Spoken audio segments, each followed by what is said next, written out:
Welcome everyone to the Sunday morning worship service at the 2021 General Assembly.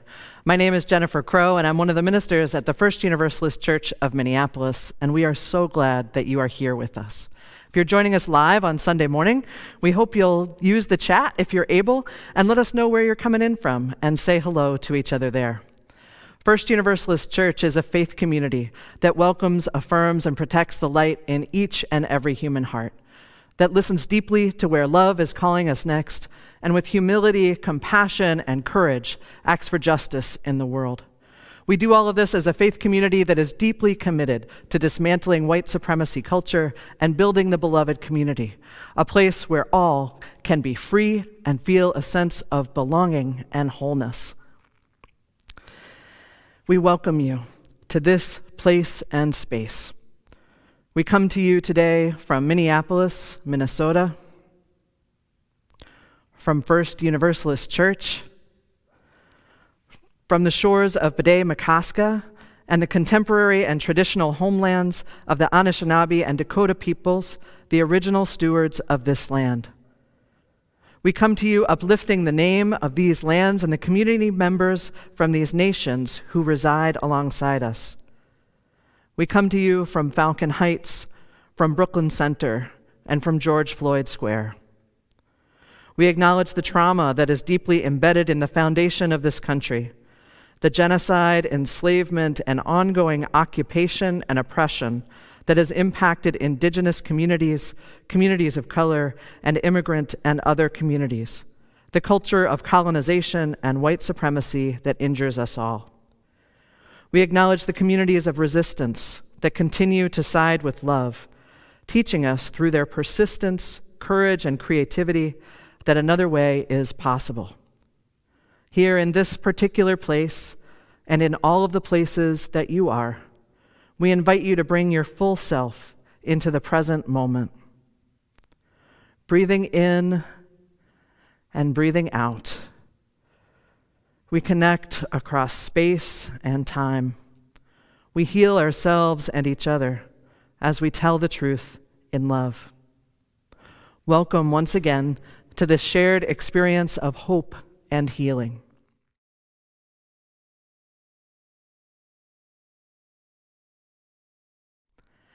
Our chalice lighting today is led by some of the members of First Universalist Church's Single Parents community. These families have been meeting faithfully together over Zoom throughout the pandemic, offering care and support to each other during these challenging times. Please join us in lighting your own chalice as we light our chalice led by Reverend Sarah Smalley and these families. Please join in the words for the lighting of the chalice. Love is the spirit of this church, and service is its law. This is our great covenant.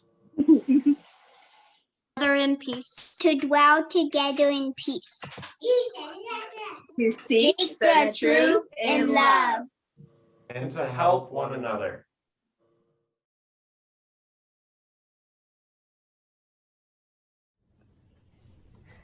Love, love, love. All we need is love, love, love. All we need is love, love, love. All we need is love, love, love.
Hi, I'm Lauren Wyeth, and I'm here to tell a story. And in particular, I want to talk with the kids because I'm going to tell you about a time, kind of a long time ago, when I learned something really important from my son. My son Ames and we were hanging out one Sunday afternoon, not really doing that much. And apparently I was humming under my breath. I was humming this tune. And Ames was about maybe 5 years old, but somehow he'd never heard this song before. So he asked me to sing it to him. And so I did. It's the one that goes like, on top of spaghetti all covered with cheese, I lost my poor meatball when somebody sneezed. And Ames listened really closely. And then he got really serious and he demanded, sing the rest. And so I did.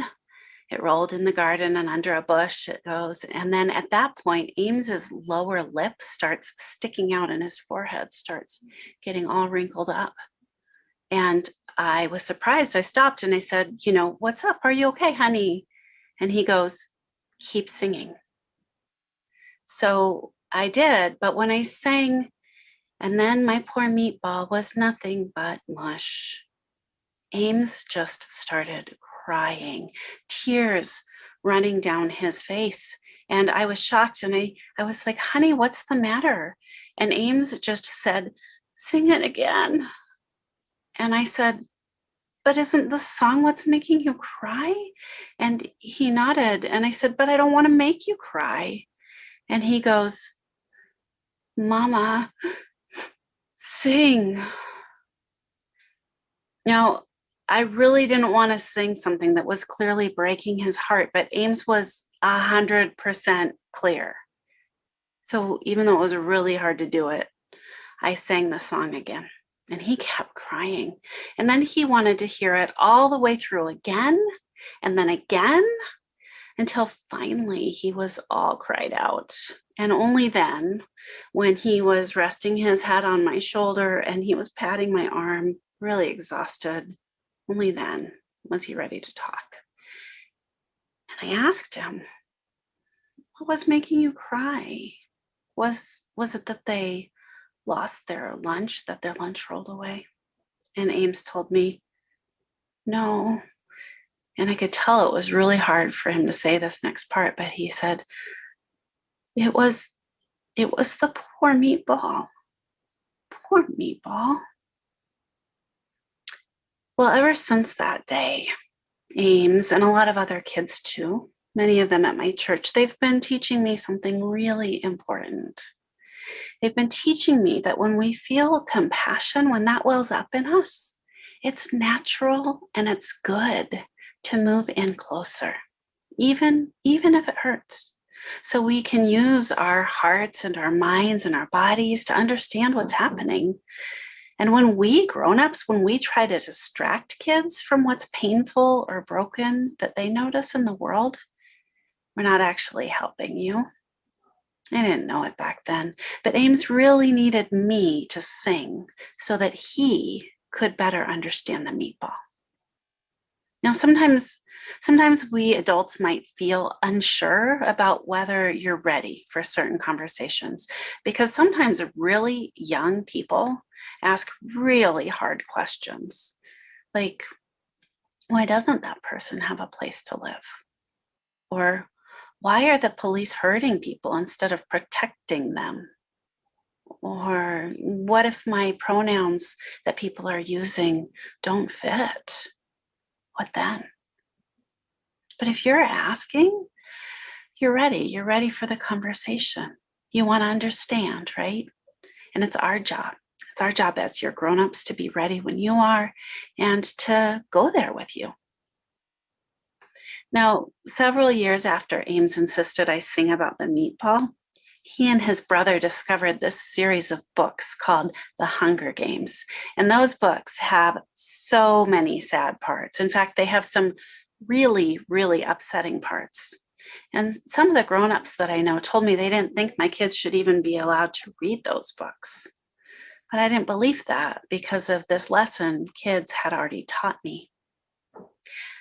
I figured out that I think the Hunger Games books and movies were really popular for a good reason. And I think it's because they are about make-believe kids in a make-believe world where terrible and dangerous problems are right in front of them. And where many of the make-believe grown-ups don't really seem to understand how scary and wrong things have become. And the truth is, there are some big, serious problems in the real world, evil things that happen. And kids are right to look for stories that help them think about why that is and what we might be able to do about it. Kids have taught me that it's important to understand the poor meatball gone to mush. It's not too much if we do it together. And there's a magic that happens. There's a magic that happens when we do it together. There's a tenderness, there's a sweetness that happens in our togetherness. There's freedom, and there's a healthy kind of power in our togetherness. Thanks for revealing that to me. Imagine the world of love and liberation we could build with that power together.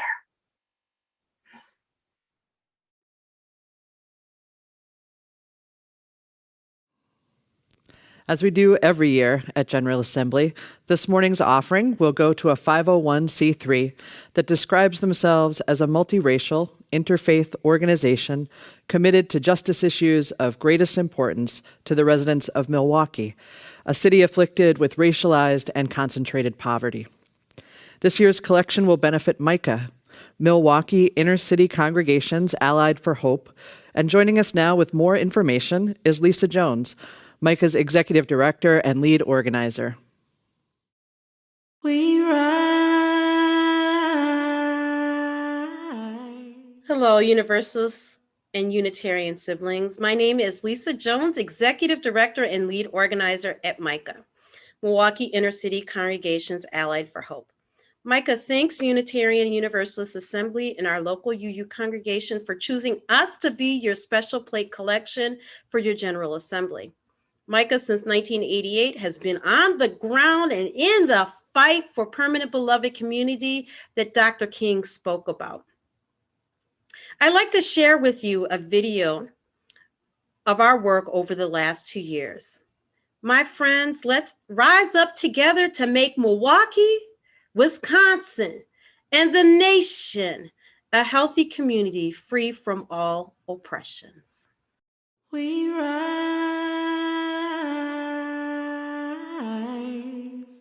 humbly hearted rise,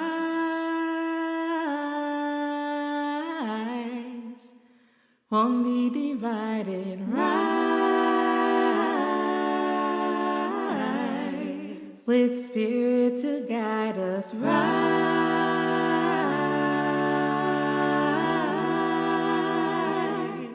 in hope, in prayer, we find ourselves here. In hope, in prayer, we're right here. In hope, in prayer, we find ourselves here. In hope, in prayer, we're right here, and we rise.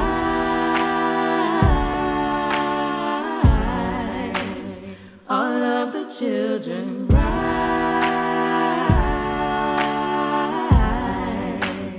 Elders with wisdom rise.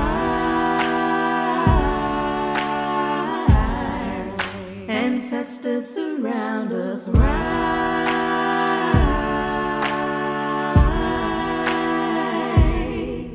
In hope, in prayer, we find ourselves here. In hope, in prayer, we're right here. In hope, in prayer, we find ourselves here. In hope, in prayer, we're right here, and we rise.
with a greater readiness.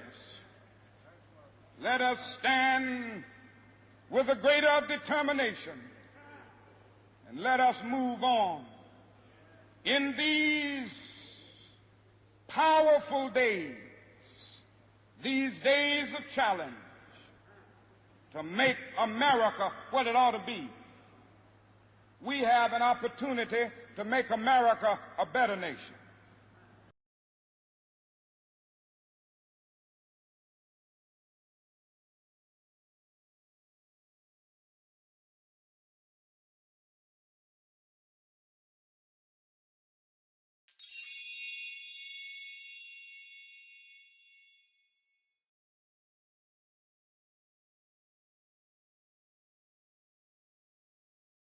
Good morning. I'm Amy K. Bryant. I'm the artist in residence here at First Universalist Church in Minneapolis. For Black people living through the tyranny and oppression of anti-Blackness, singing can be an act of rebellion. It is technology for self-care, and it can also be a cauldron for cultivating joy. I offer you the following humming meditation in the spirit of that resilience and revolution. So I'm inviting us into a body-mind meditation together today. You are the expert on your body-mind. Please change or adapt any of the instructions I'm about to share to meditate in ways that honor and support your body-mind. Find a position that honors your being, that helps you be more comfortable. Relax your gaze or close your eyes if you prefer. Take in a slow, easy breath, and on whatever note you like, please hum. Let your body tell you when to inhale and when to hum. There is no one to keep up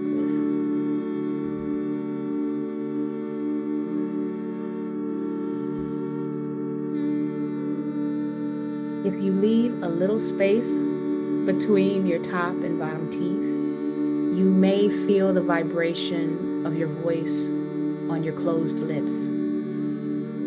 As you hum, give all of your attention to the feeling of the hum in your body.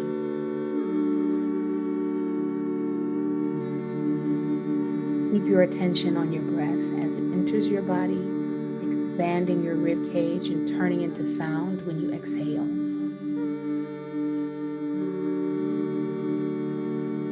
Feel free to change notes as often as you like, and as you raise and lower the notes, notice how the location of the vibration changes.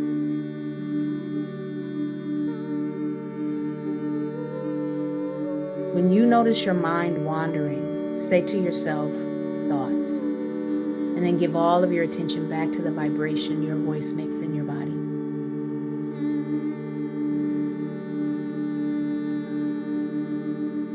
When you need to rest your mind, you can take a little refuge in the feeling of your own voice.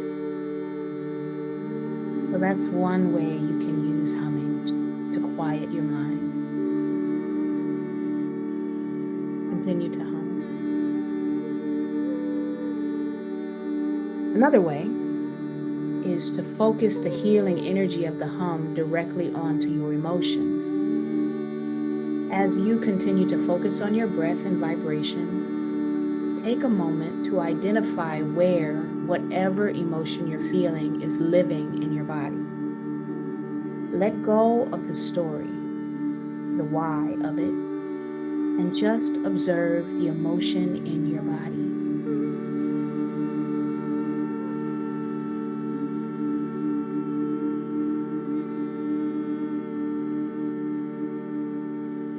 Even if you're feeling sad or angry, our intent is not to get rid of it, but to really get to know it, to be with it with a loving, non-judgmental curiosity. If you are happy and hopeful, really pay attention to that too. What is the sensation of the emotion in your body? Is it hollow? Is it hot? Is it tingly? does it live in your body? Is it in your forehead, in your throat, maybe in your chest or your abdomen, maybe in your pelvis? Place your hand on the spot where you feel the emotion in your body. Continue to be with the emotion with a loving curiosity, and on your next exhale, send your hum to that spot. Really bathe that emotion and that part of your body in the healing sound and vibration of your voice. Give it a vibrational massage. You can sing to your sadness and your anger. You can acknowledge when you're having a hard time and still love yourself through it, even the hurting part of yourself. And you can amplify your joy. I'll stop talking. You keep humming.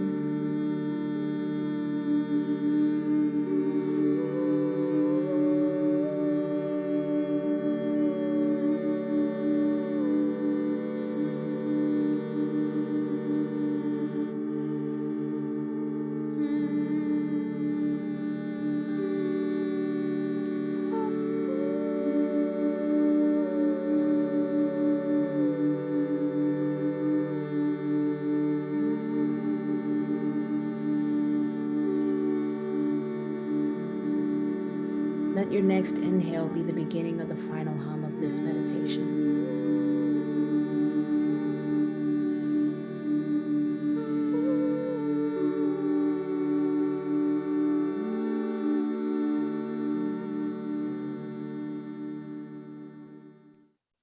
Now that you've stopped singing, notice how your body feels now.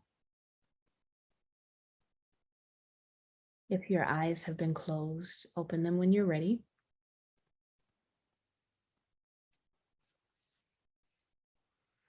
Singing is a component in rituals across cultures because of its healing power. I know part of the way that Black people survived slavery and all of the oppression since is by singing our way through. And you can sing your way through too. Thank you for humming with me.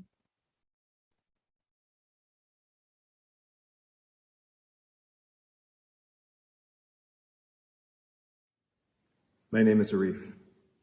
Welcome to a time of prayer.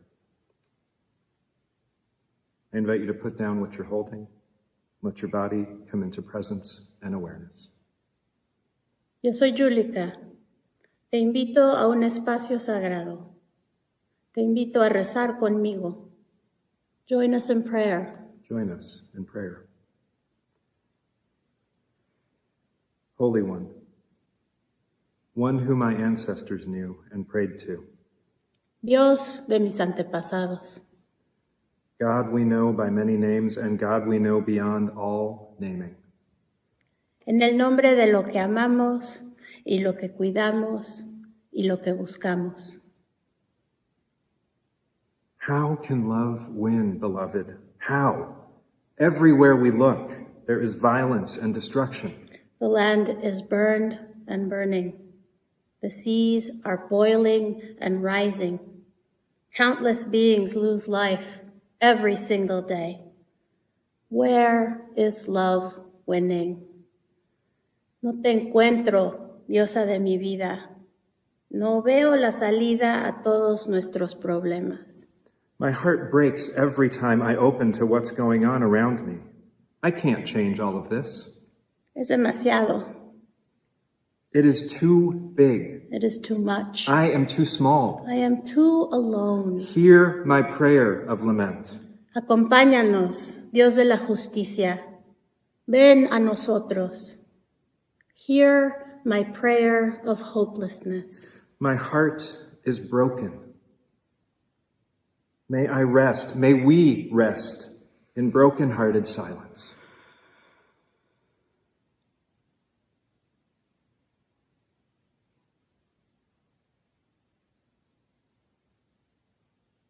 And I invite you to share, as you feel moved, what your broken heart is carrying.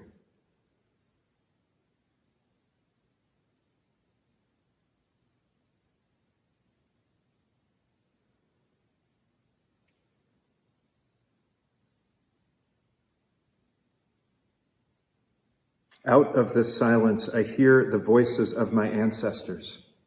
I hear the call of the future. My great-great-grandchildren call to me. The world is too big when I make it too big. My work, our work, is maybe not to win, but just to try. Maybe love is already winning. El amor ya está ganando. My great-great-grandchildren are cheering us on. You don't have to win everything. Just hold the space. Just hold the space. We are coming. Ya venimos. Love wins when my resolve does not waver. Love wins when I nourish even a tiny ember of hope. El amor gana cuando me pinto la cara color esperanza. Love wins every time one of us takes one small action in the service of a wider and bigger love, a bigger we. Then hear our prayer of hope. Hear our prayer of possibility.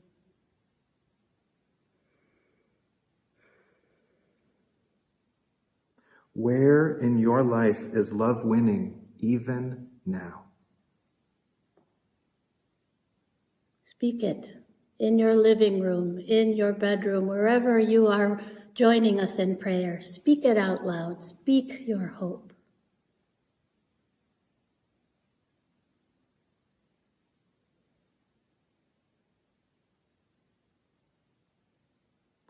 We may or may not change the world. That is not ours to know, but love wins when we hold on to ourselves. When we hold fast to one another. When we keep faith with each other and make room for more and more and more to join us. Juntos, adelante, más y más cada día. Just hold the space. We are coming. Amén. Bendita seas, benditos seamos todos.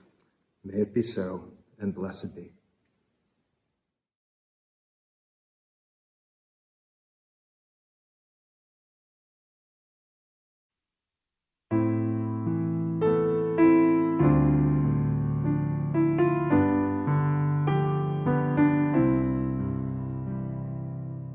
Spirit of life, come unto me.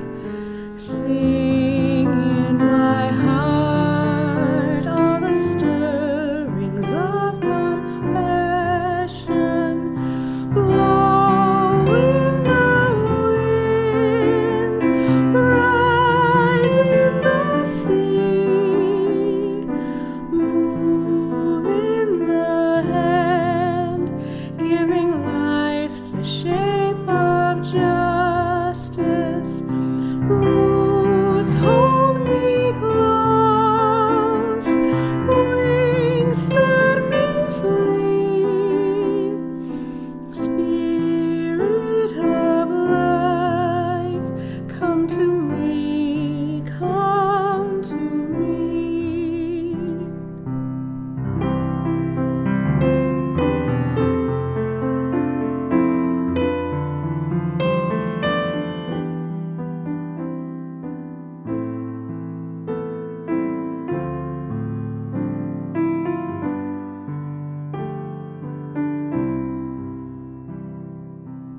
Fuente d'amor,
Hi, my name is Johanna Macby.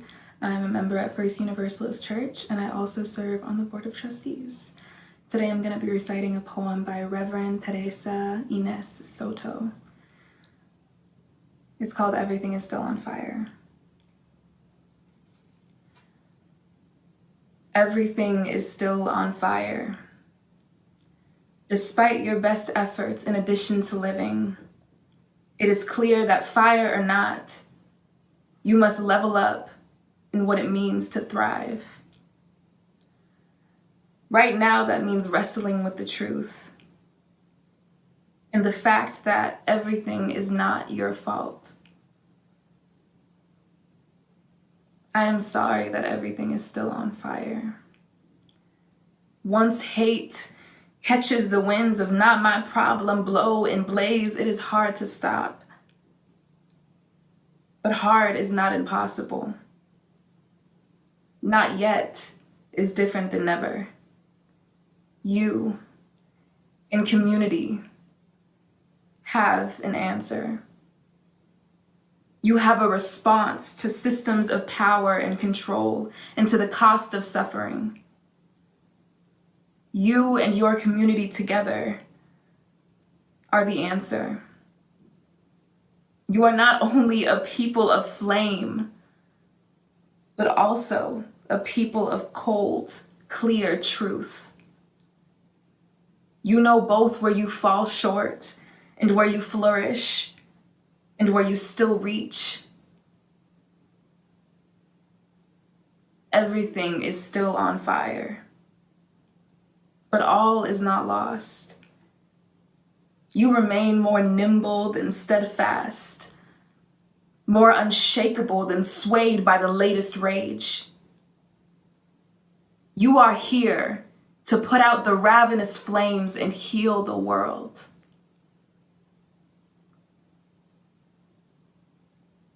Enough is enough. Everything is still on fire.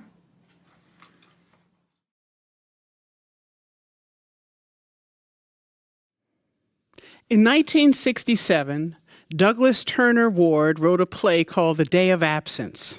The play starts off with a town in absolute panic. Something was terribly wrong. Half the people had disappeared. In fact, all of the black people in the town had disappeared. A scene from the play. Jimmy, they gone. Henry, not a one of them in the street, not a one of our homes, not one singing, not one walking down the street. The last living one of them, nowhere to be found. What are we going to do, Mayor? Keep everybody together. Keep your head on your shoulders. They can't be far, probably just hiding somewhere. Jackson. Yes, sir, Mayor? Immediately mobilize our Citizens Emergency Distress Committee. Order a fleet of sound trucks to patrol the streets in the Negro alleys. They can't remain hidden for too long. Tell everybody just to calm down. Everything's going to be under control. Then have another squadron patrol some more alleys and find out if they're hiding somewhere where we can't find them. Ordering them out one by one. Wherever they are, by God, we will find them. If we have to dig them up from the ground ourselves, we're going to find them niggers.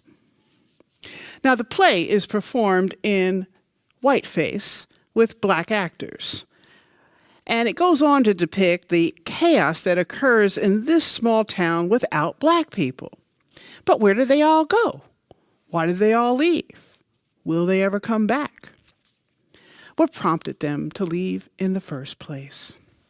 In many ways, the disappearance of black people from this town disempowers white supremacy.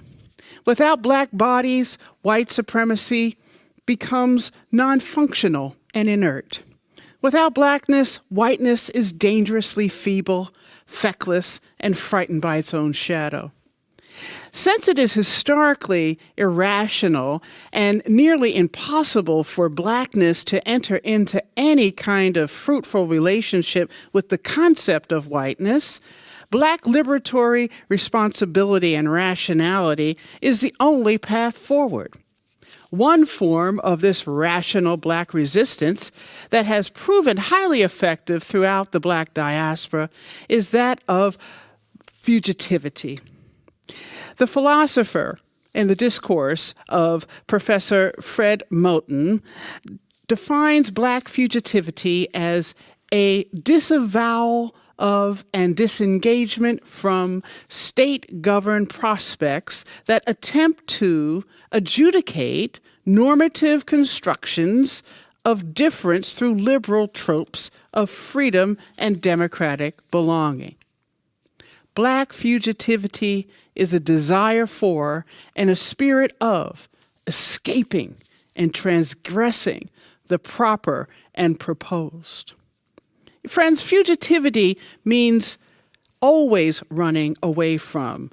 The ontologically embodied challenge for African Americans to leave that random social notion of slaveness. Because of this inheritance that we have incurred, it is deep within my Black DNA to escape. Years ago, I was on a tour of a plantation with a Native American friend of mine.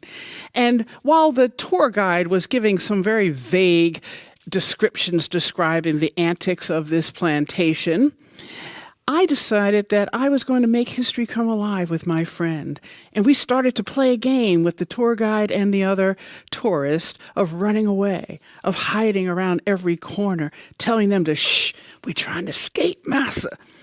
We attempted to do this throughout the tour, and while our reenactment caused great consternation for our guide and the other tourists, it was the only response we could have had, freeing ourselves from the proper and proposed government-sanctioned limitations placed on us by this historic plantation. The demarcation of Blackness necessitates our fugitivity. In the play, Blackness disappeared from that town. They left because of the gratuitous acts of harm inflicted upon them. They left because they had plans to build communities like the Blue Maroon community in the Blue Mountains in Jamaica. They left because they had ideas to produce an economy like the fabulously wealthy Black Wall Street of Tulsa. They left because they had dreams for their children in the swamp schools on stilts off the eastern shores of the Carolinas. They had visualizations of independence, of self-reliance, and of joyous segregation. I came to Unitarian Universalism with a free-thinking, unapologetically human-centered belief that was unshackled by any kind of proper and proposed notion of religiosity, superstition, and trickery. Black fugitivity is supported by our first principle because fugitivity supports the act of self-directed inherent worth and dignity, not the worth and dignity ascribed by others who simply want to see my Black body next to them in a pew to smile at me on Sunday. No. A worth and dignity that is ascribed by us for us, because we want to love ourselves and we want love to win first. Not a love of self that has a bargaining chip or some kind of negotiables, but a love of self that is firm, rooted, solid, unwavering, and fierce. The worth and dignity of Blackness must imagine eradicating the afterlife of slavery, which, like all afterlives from nuclear waste on, has lethal capabilities that still live on in the half-lives of our behavior that pervert our moral and theological imaginations. We also cannot simply say we believe in hope for systemic reform, prayers for a better day, and conditional mutuality. These acts will not help love win because conditional hope and prayers by themselves never liberated anyone. Fugitivity is not unknown to Unitarian Universalists. We know that it's because of our ideas. Michael Servetus, because of his rejection of the Trinity and eventual execution by burning for heresy, knew what fugitivity was. He survived running from town to town and place to place, writing and publishing his radical thoughts while resisting the prescribed and proper Trinitarianism of Calvin. Ethelred Brown in Jamaica had found his way to the Unitarian Universalism by rejecting the Trinity. And as a Unitarian Universalist minister, he received nominal and limited support. And it was all conditional from the Unitarians. But he started a successful black church in Harlem 100 years ago. Reverend Brown, like so many black Unitarians and Universalists, over the last 175 years became fugitives within our faith, seeking theological and religious freedom, only to be met with racism, tokenism, and pet-like curiosity. Remember, the Unitarian Universalist Black Fugitivity Walkout in 1967? Black ancestral commitments to humanism is seen in these freedom-seeking behaviors. Fugitivity, escaping, marooning, and hiding. These techniques have been the avenues to realize our humanity as we resist the anti-humanism of whiteness.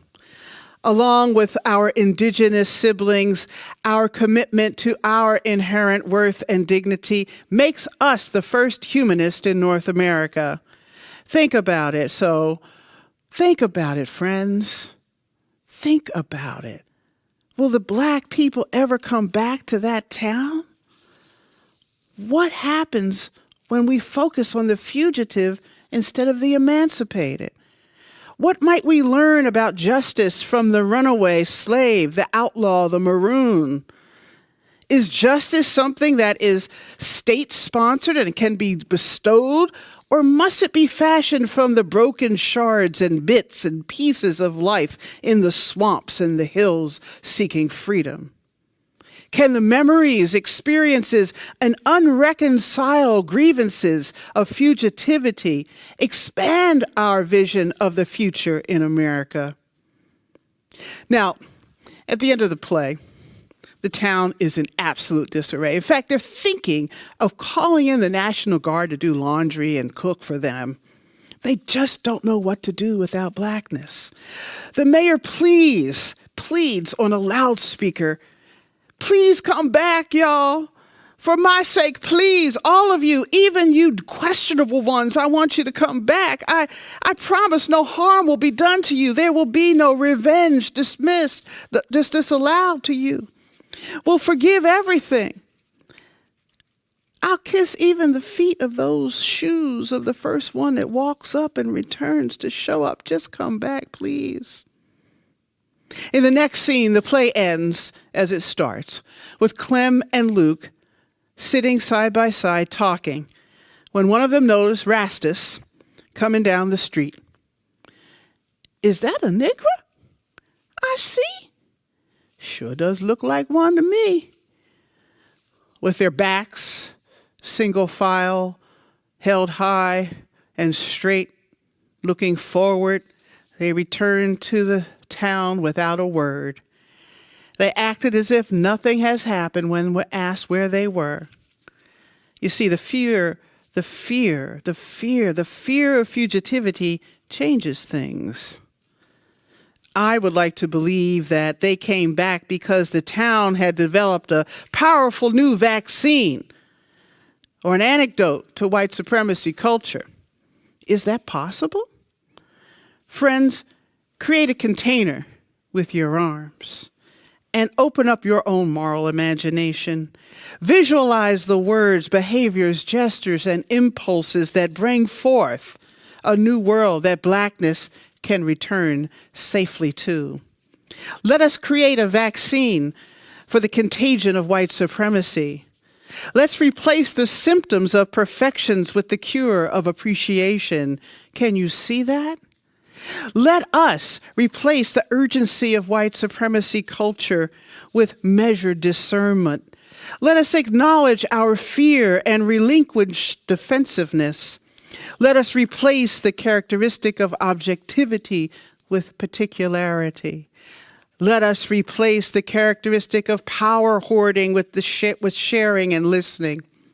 Let us replace the characteristic of fear and open conflict with honesty and authenticity. Let us replace the characteristic of paternalism with real mutual regard. Let us stop thinking there's only one right way and cultivate cultural humility.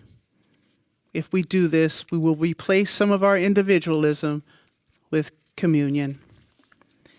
Now that we are filled up with an aspiration to imagine a new culture, ask yourself, friends, this question. Is this country, is our faith, is America ready for the fugitive to really return? Is this country redeemable? What will you do to help us figure it out? Blessed be and amen.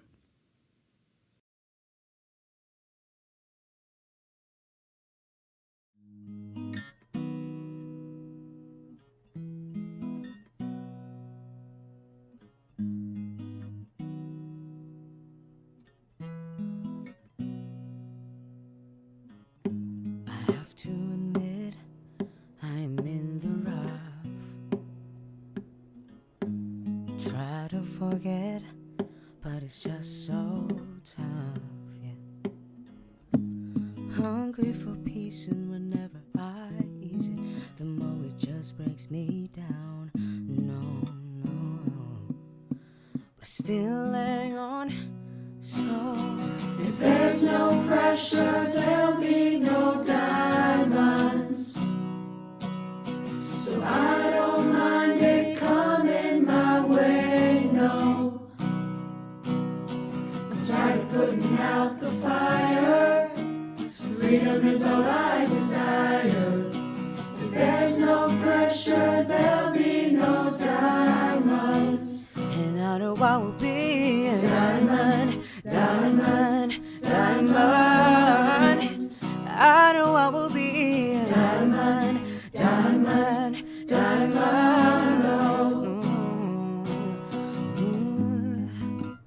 People say they hear you, but they don't really understand. It's really so exhausting. They're trying to reach out for someone's hand. Keep on telling me it gets better. It's hard to see when all I get is bad weather. No, but still I know, yeah. If there's no pressure, there'll be no diamonds. So I don't mind it coming my way, no. I'm tired of putting out the fire.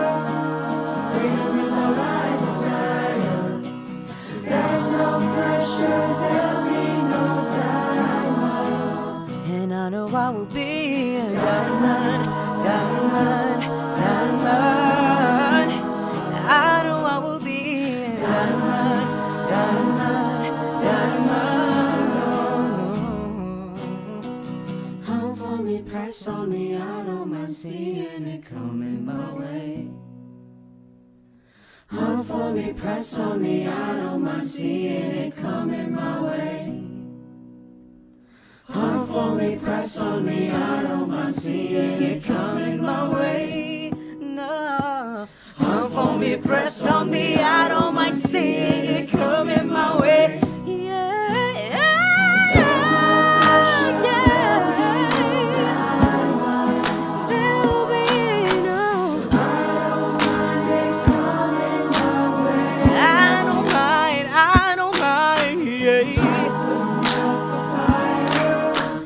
Freedom is all I desire.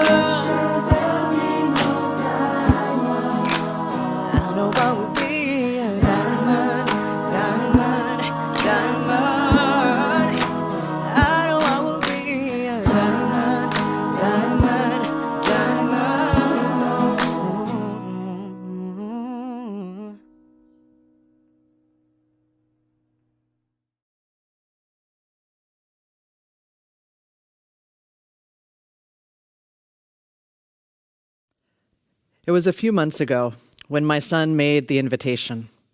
It was the first spring thunderstorm here in Minneapolis after what felt like a perpetual winter. Henry wanted us to join him outside in the rain. Now, this might seem like a typical invitation from a kid to their family, but it wasn't for us. You see, it was just about 5 years ago, during a thunderstorm much like this one, that lightning hit our house in the middle of the night. The impact of the lightning, the sound, it rocked us awake that evening. And we went stumbling through the house, looking for each other and heading out into the rain. We lost almost everything in an instant, and we were incredibly lucky. We knew it could have been otherwise.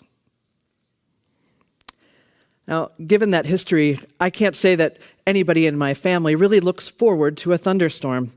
In fact, on that night, when Henry was inviting us to join him out there in the rain, I was considering cowering in the corner of the basement. But I figured as the only adult present at that point, I should probably stay upstairs. It wasn't until the next morning that it dawned on me what Henry had been doing that night. He wasn't hiding from the reality of the rain. He wasn't hiding from the thunder and even the fires that had, in fact, returned to our city. He was out there in it. He was soaking up the joy of the first spring rain after 6 months of waiting in Minnesota. He was out there even as the lightning was lighting up the sky, going past surviving and into thriving. And he was inviting us to join him in it. I tell you this today, not just because I want to brag on my son, which I always do, just to be clear, but I'm telling you this because when I woke up the next morning and realized what he was doing, I realized he was inviting us to go past the kind of living where it's white knuckle, hold on, barely make it through, and move past that out into joy. He was reminding me that another world and another way was possible. And I was so grateful for that reminder.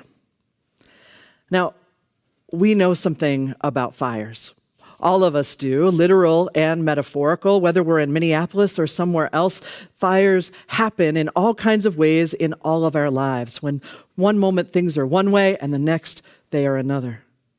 This past spring, we were reeling here in Minneapolis, reeling from the trauma of the trial of Derek Chauvin, reeling from another police murder of a black body of Dante Wright over in Brooklyn Heights. And as this was happening, there were particular words ringing in my heart and mind. They were Reverend Soto's words. They write, "Everything is still on fire. Everything is still on fire. And in addition to living, it is clear that we are going to need to level up in what it means to thrive. Everything is still on fire," they write. And in addition to living, it is clear that fire or not, we must level up in what it means to thrive. Beloveds, it is time for us to level up in what it means to thrive as individuals and as Unitarian Universalists. We are meant for more than survival, even though sometimes that is all we can do.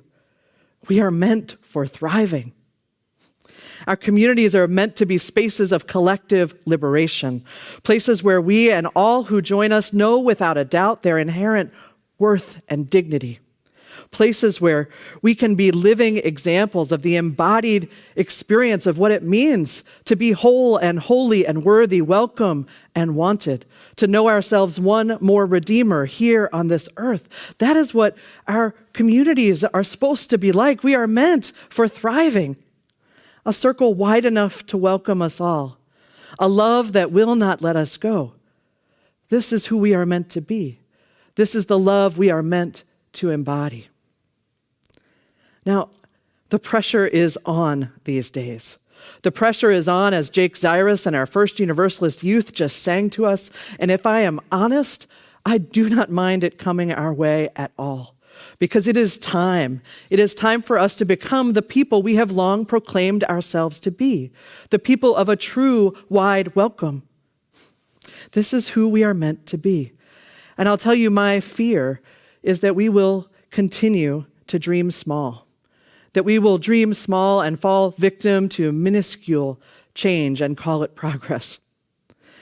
I'll tell you, I am haunted, absolutely haunted by the story of a young Howard Thurman. Howard Thurman, who would go on to become the spiritual advisor to Martin Luther King Jr. Howard Thurman, who would go on to write words that continue to serve all those who are living with their back against the wall. It was the 1920s, and Howard Thurman was a student at Morehouse College, and he was on his way with his mentor to an integrated meeting at the local YMCA. There at that meeting, he was going to hear from the white leaders in town about their plan to create greater racial equity in the city of Atlanta. So Thurman arrived and sat down, and one of the most liberal white men in town got up and began holding forth. Great change was coming, he said. They had done something magnificent. You see, there in the auditorium in town, the seating had always been segregated, with whites sitting at the front of the theater and blacks sitting at the back. But he and his friends had gotten to work, and they had changed things there in the city. They had made it so the dividing line in the auditorium now ran down the center, running vertically, with whites on one side and blacks on the other. Wasn't this amazing progress they had made? Thurman stood and turned and walked out of the room. This was the progress he had been promised? Was this really the best that the well-meaning white folks in power could come up with? Simply a moving around of the lines that divided them? Such discouragement, so much frustration. I tell you, my fear is that we will be limited like this, now 100 years later. That somehow we will still fail to imagine progress and change big enough to be worthy of the legacy we proclaim. That is my fear for us. It was 20 years later, after that meeting at the YMCA, that the Reverend Dr. Howard Thurman was called to serve the first intentionally multicultural, multiracial congregation in the United States. It was 1944. And Thurman and the people of the Church for the Fellowship of All Peoples did something more. They'd stopped moving around the lines that divided us and instead created a community that truly welcomed people of all identities, where folks had experiences of the transcendent together and felt a sense of unity, a place where they lived into their faith and moved with action out into the world. They created a community of collective liberation, the kind we are dreaming of creating now. Even in a world where the fires keep on coming, it is possible for us to level up in what it means to thrive. And this, friends, is the kind of transformation I am inviting us into as individuals and as Unitarian Universalists. Even in this society that is so broken and so soul-breaking, we are called to live lives and create communities of collective liberation, places where we can feel joy, where we can be welcomed in the fullness of who we are, and trust that we will be welcomed in love with the wide embrace that we talk about. This is who we are. This is who we are called to be. We can do this. We can level up in what it means to thrive, to be the people of the wide welcome, to be part of a love that will not let us go, to stay in the struggle, friends, until love wins. May it be so, and amen.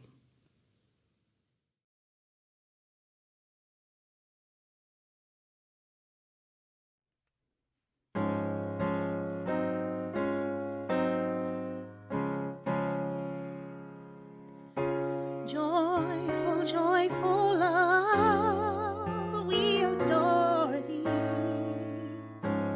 God of glory, word of love.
Who's down with L-O-V-E? Everybody.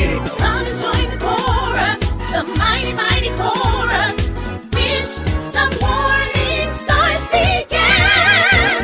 The ocean of love is right before us. By the way, what have you done for love lately? Ooh, yeah. What have you done for love lately? Love watches over everything, so we sing joyful, joyful love. We adore thee, God of glory, word of love. Hearts unfold like flowers before Him. Hail thee, hail the Son above. Hail the clouds of gloom and sadness. Drive the dark cloud away. Drive it away, giver of immortal gladness. Heal us. Joyful, joyful, we adore thee.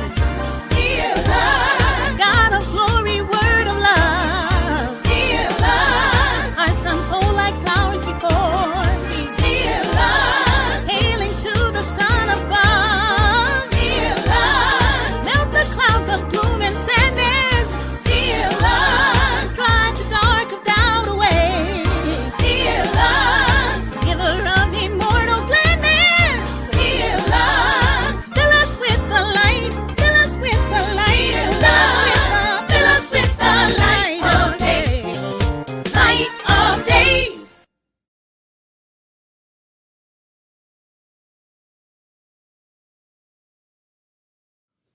Beloveds, may you each know yourselves as the beautiful and important people that you are. Each one of you born one more Redeemer in this world, whole and holy and worthy, welcome and wanted. And then, friends, may you go share this love with the world. May it be so. Amen.